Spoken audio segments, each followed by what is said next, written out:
రాష్ట్రంలో నెలకొన్న gas కొరతపై gun park వద్ద గ్యాస్ సిలిండర్ల ప్లకార్డులతో బీఆర్ఎస్ ఎమ్మెల్యేలు ఎమ్మెల్సీలు నిరసన చేపట్టారు. యుద్ధం ప్రారంభమయ్యాక ఎల్పీజీ కొరతతో ప్రజలు ఇబ్బందులు ఎదుర్కొంటున్నారని కేటీఆర్ అన్నారు. కేంద్ర ప్రభుత్వం కొరత లేదని ప్రజలు నమ్మబలుగుతోందన్నారు. క్షేత్రస్థాయిలో మాత్రం గ్యాస్ కొరత తీవ్రంగా ఉందని కేటీఆర్ అన్నారు. కేంద్రం ఆధీనంలో పెట్రోలియం శాఖ ఉందని తామేమీ చేయలేమని రాష్ట్ర ప్రభుత్వం అంటోందని కేటీఆర్ విమర్శించారు. కేంద్రం చెప్తుంది కొరత లేదు, రాష్ట్రం చెప్తుంది సప్లై లేదు.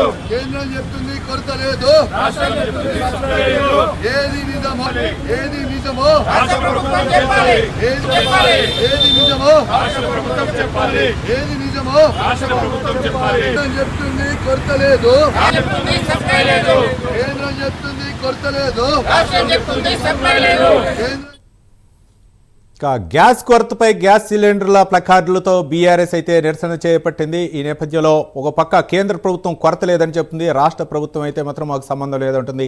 ఈ నేపథ్యంలోనే బీఆర్ఎస్ నాయకులు అయితే ప్లకార్డులతో అక్కడ ప్రదర్శన చేపట్టారు. మరిన్ని వివరాలు మా కరెస్పాండెంట్ చందు అందిస్తారు. చందు, రవి, రాష్ట్రంలో గ్యాస్ కొరత సంబంధించిన అంశంపై ఈ రోజు బీఆర్ఎస్ పార్టీ గన్పార్క్ వద్ద నిరసన తెలిపింది. ముఖ్యంగా ఇప్పటికే గ్యాస్ కొరతపై కేంద్ర రాష్ట్ర ప్రభుత్వాలు వెంటనే స్పందించాలి, దీనిపై అసెంబ్లీలో కూడా చర్చ చేపట్టాలంటూ కూడా ఈ రోజు వాయిదా తీర్మానం ఇచ్చిన బీఆర్ఎస్ గన్పార్క్ వద్ద నిరసన చేపట్టింది. అక్కడ కాసేపు నిరసన తెలిసి అనంతరం ప్లకార్డులతో అసెంబ్లీకి చేరుకున్నారు బీఆర్ఎస్ నేతలు.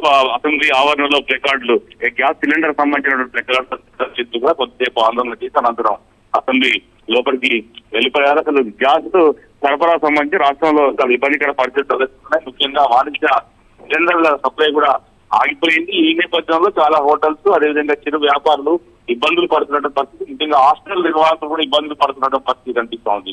ఈ నేపథ్యంలో అసలు వాణిజ్య సిలిండర్లకు సంబంధించి ఎంత సరఫరా అవుతుంది, కేంద్రం నుంచి ఎంత వస్తుంది, రాష్ట్రం ఏ మేరకు సరఫరా చేస్తున్నారు అన్ని వివరాలు చర్చించాలి. కానీ అసెంబ్లీలో చర్చించాలని కూడా ఇది బీఆర్ఎస్ పార్టీ పట్టుబడుతోంది. ప్రధానంగా ఇప్పటికే గృహ అవసరాలకు సంబంధించిన సిలిండర్ల గడువు కూడా దాదాపు 20 రోజులు 40 రోజులు కూడా పెంచారు.